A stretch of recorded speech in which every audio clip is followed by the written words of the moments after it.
แลกเปลี่ยนบทเรียนเวียกงานยุติธรรมเก้าแขวงครั้งที่5ที่แขวงพงศาลีตอนเช้าวันที่27พฤษภาคม2026ณที่สโมสรแขวงพงศาลีได้จัดกองประชุมแลกเปลี่ยนบทเรียนเวียกงานยุติธรรมเก้าแขวงครั้งที่5มี8แขวงภาคเหนือและ1แขวงภาคกลางโดยการเป็นประธานของท่านพรไซอ่อนสากรรมการประจำภาคแขวงรองประธานคณะกรรมการปกครองแขวงผู้สินำเวียกงานเศรษฐกิจคันแขวงมีฐานพรสุจิตดีละวงศ์กรรมการภาคแขวงหัวหน้าแผนกยุติธรรมแขวงมีบรรดาฐานหัวหน้าของหัวหน้าแผนก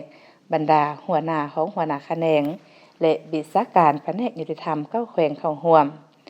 ในกองประชุมท่านพรสุจิตดีละวงศ์กรรมการภาคแขวงเลขาหน่วยภาคหัวหน้าแผนกยุติธรรมแขวงได้เปิดกองประชุมอย่างเป็นทางการพร้อมนั่นทานนางอัมไพพรต่อมมณีห้องหัวหน้าแผนกยุติธรรมแขวงพงศาลีผ่านบทสรุปการจัดตั้งปฏิบัติเวียกงานยุติธรรมปี 2024-2025 และทิศทางแผนการ 2026 แผนกยุติธรรมแขวงพงศาลีปัจจุบันประกอบมี5แขนงการมี7ห้องการยุติธรรมเมืองแต่ละเมืองมี4หน่วยงานมีพนักงานทั้งหมด73ท่านหญิง30ท่านทั่วแขวงมีคำตัดสินของศาลที่ข้างมาทั้งหมดรวมมี626เรื่องปฏิบัติสำเร็จ62เรื่องเสียชีวิตคดีอาญา11เรื่องส่งต่างแขวง7เรื่องสืบต่อปฏิบัติ546เรื่องต่างแขวงรวมมี88เรื่องเก็บเงินค่าปรับใหม่มอบเข้ารัฐได้จำนวน2ตือ158ล้าน8แสนกว่ากีบเก็บเงินค่าเสียหายทางคดีแพ่ง1ตือ82ล้าน9แสนกว่ากีบเก็บเงินค่าเสียหายทางแพ่งคดีอาญาได้1ตือ900ล้าน8แสนกว่ากีบและมอบทรัพย์และเงินหีบให้แขนงทรัพย์สินแห่งรัฐแผนกการเงินแขวงรถใหญ่จำนวน4คันรถจักรจำนวน47คันโทรศัพท์108หน่วยเงินกีบ60ล้านกว่ากีบเงินหยวน748หยวนเงินบาท100บาทลงเผยแพร่โฆษณากฎหมายว่าด้วยการปฏิบัติคำตัดสินของศาลอยู่เมืองพงศาลีและค่ายคุมขังบุญเหนือมีผู้เข้าร่วมทั้งหมด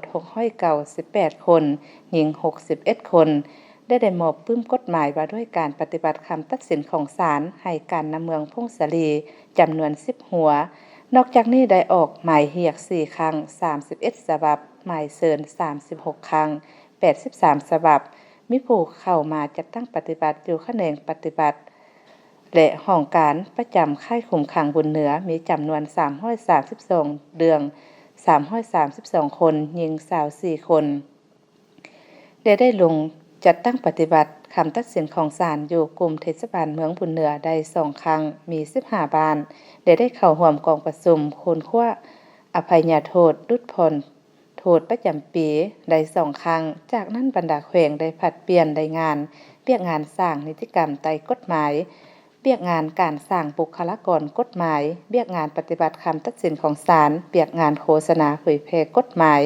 เรียกงานให้การช่วยเหลือทางด้านกฎหมายเรียกงานโฆษณาเผยแพร่กฎหมาย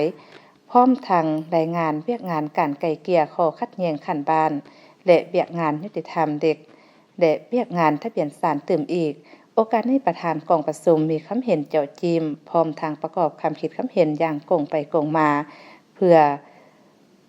เป็นการทอดถอนบทเรียนซึ่งกันและกันและเอกภาพเข้าในการจัดตั้งปฏิบัติเคลื่อนไหวเวียกงานยุติธรรมและมีคุณภาพสูงขึ้นกว่าเก่า